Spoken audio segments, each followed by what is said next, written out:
Kitab Suci Perjanjian Lama, Kitab 2 Tawarikh bab 20. Kemenangan atas Moab dan Amon, akhir pemerintahan Yosafat.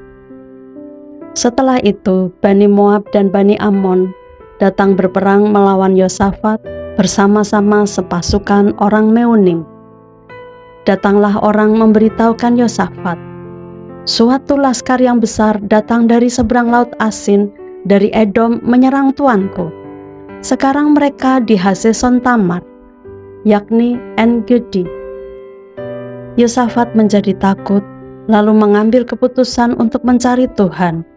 Ia menyerukan kepada seluruh Yehuda supaya berpuasa, dan Yehuda berkumpul untuk meminta pertolongan daripada Tuhan. Mereka datang dari semua kota di Yehuda untuk mencari Tuhan.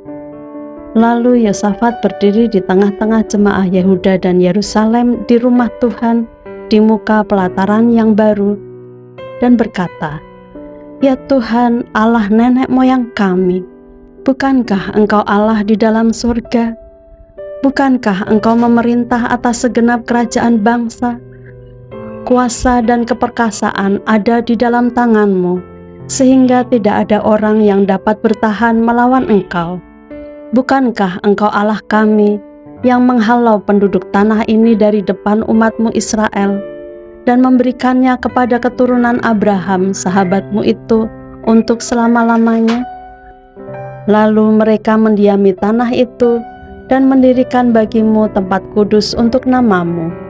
Kata mereka, "Bila suatu malapetaka menimpa kami, yakni pedang, penghukuman, penyakit sampar, atau kelaparan, kami akan berdiri di muka rumah ini di hadapan-Mu, karena nama-Mu tinggal di dalam rumah ini.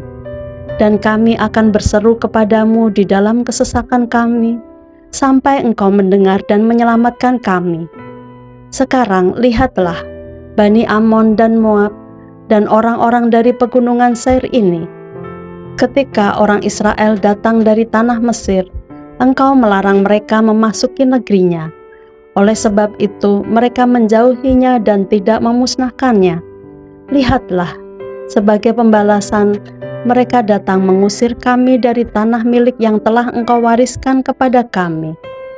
Ya Allah kami, tidakkah Engkau akan menghukum mereka? Karena kami tidak mempunyai kekuatan untuk menghadapi laskar yang besar ini yang datang menyerang kami. Kami tidak tahu apa yang harus kami lakukan, tetapi mata kami tertuju kepada-Mu." Sementara itu seluruh Yehuda berdiri di hadapan Tuhan, juga segenap keluarga mereka dengan istri dan anak-anak mereka. Lalu Yahaziel bin Zakaria bin Benaya bin Matanya, seorang Lewi dari Bani Asaf, dihinggapi roh Tuhan di tengah-tengah jemaah dan berseru, "Camkanlah, hai seluruh Yehuda dan penduduk Yerusalem dan tuanku Raja Yosafat, beginilah firman Tuhan kepadamu. Janganlah kamu takut dan terkejut karena laskar yang besar ini, sebab bukan kamu yang akan berperang, melainkan Allah. Besok haruslah kamu turun menyerang mereka. Mereka akan mendaki pendakian Ziz, dan kamu akan mendapati mereka di ujung lembah di muka padang gurun Yeruel. Dalam peperangan ini tidak usah kamu bertempur, hai Yehuda dan Yerusalem. Tinggallah berdiri di tempatmu, dan lihatlah bagaimana Tuhan memberikan kemenangan kepadamu. Janganlah kamu takut dan terkejut. Majulah besok menghadapi mereka, Tuhan akan menyertai kamu." Lalu berlututlah Yosafat dengan mukanya ke tanah. Seluruh Yehuda dan penduduk Yerusalem pun sujud di hadapan Tuhan dan menyembah kepadanya. Kemudian orang Lewi dari Bani Kehat dan Bani Korah bangkit berdiri untuk menyanyikan puji-pujian bagi Tuhan Allah Israel dengan suara yang sangat nyaring. Keesokan harinya, pagi-pagi mereka maju menuju padang gurun Tekoa. Ketika mereka hendak berangkat, berdirilah Yosafat dan berkata, Dengar, hai Yehuda dan penduduk Yerusalem, percayalah kepada Tuhan Allahmu dan kamu akan tetap teguh. Percayalah kepada nabi-nabinya dan kamu akan berhasil. Setelah ia berunding dengan rakyat, ia mengangkat orang-orang yang akan menyanyi nyanyian untuk Tuhan dan memuji Tuhan dalam pakaian kudus yang semarak pada waktu mereka keluar di muka orang-orang bersenjata sambil berkata, "Nyanyikanlah nyanyian syukur bagi Tuhan, bahwasanya untuk selama-lamanya kasih setianya." Ketika mereka mulai bersorak-sorak dan menyanyikan nyanyian pujian, dibuat Tuhanlah penghadangan terhadap Bani Amon dan Moab dan orang-orang dari pegunungan Seir yang hendak menyerang Yehuda, sehingga mereka terpukul kalah. Lalu Bani Amon dan Moab berdiri menentang penduduk pegunungan Seir, hendak menumpas dan memunahkan mereka. Segera sesudah mereka membinasakan penduduk Seir, mereka saling bunuh-membunuh. Ketika orang Yehuda tiba di tempat peninjauan di padang gurun, mereka menengok ke tempat laskar itu. Tampaklah semua telah menjadi bangkai berhantaran di tanah, tidak ada yang terluput.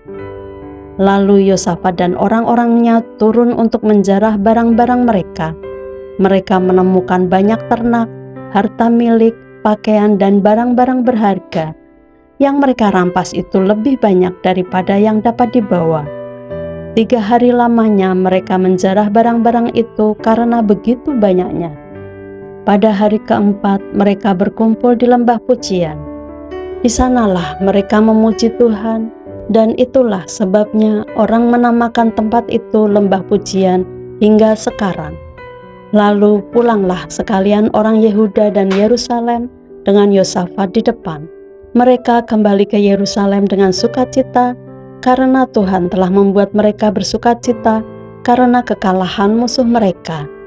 Mereka masuk ke Yerusalem dengan gambus dan kecapi dan afiri, lalu menuju rumah Tuhan. Ketakutan yang dari Allah menghinggapi semua kerajaan negeri-negeri lain ketika mereka mendengar bahwa Tuhan yang berperang melawan musuh-musuh Israel. Dan kerajaan Yosafat amanlah, karena Allahnya mengaruniakan keamanan kepadanya di segala penjuru. Yosafat memerintah atas Yehuda. Ia berumur 35 tahun pada waktu ia menjadi raja, dan 25 tahun lamanya ia memerintah di Yerusalem. Nama ibunya ialah Azubah anak Silhi. Ia hidup mengikuti jejak Asa ayahnya. Ia tidak menyimpang daripadanya, dan melakukan apa yang benar di mata Tuhan. Hanya bukit-bukit pengorbanan tidak dijauhkan. Bangsa itu belum mengarahkan hatinya kepada Allah nenek moyang mereka. Selebihnya dari riwayat Yosafat, dari awal sampai akhir, sesungguhnya semuanya itu tertulis di dalam riwayat Yehu bin Hanani yang tercantum di dalam kitab Raja-Raja Israel. Kemudian Yosafat, Raja Yehuda, bersekutu dengan Ahazia Raja Israel yang fasik perbuatannya. Ia bersekutu dengan Ahazia untuk membuat kapal-kapal yang dapat berlayar ke Tarsis. Kapal-kapal itu dibuat mereka di Esion Geber. Tetapi Eleazar bin Dodawa dari Maresa bernubuat terhadap Yosafat, katanya, "Karena engkau bersekutu dengan Ahazia, maka Tuhan akan merobohkan pekerjaanmu." Lalu kapal-kapal itu pecah dan tak dapat berlayar ke Tarsis.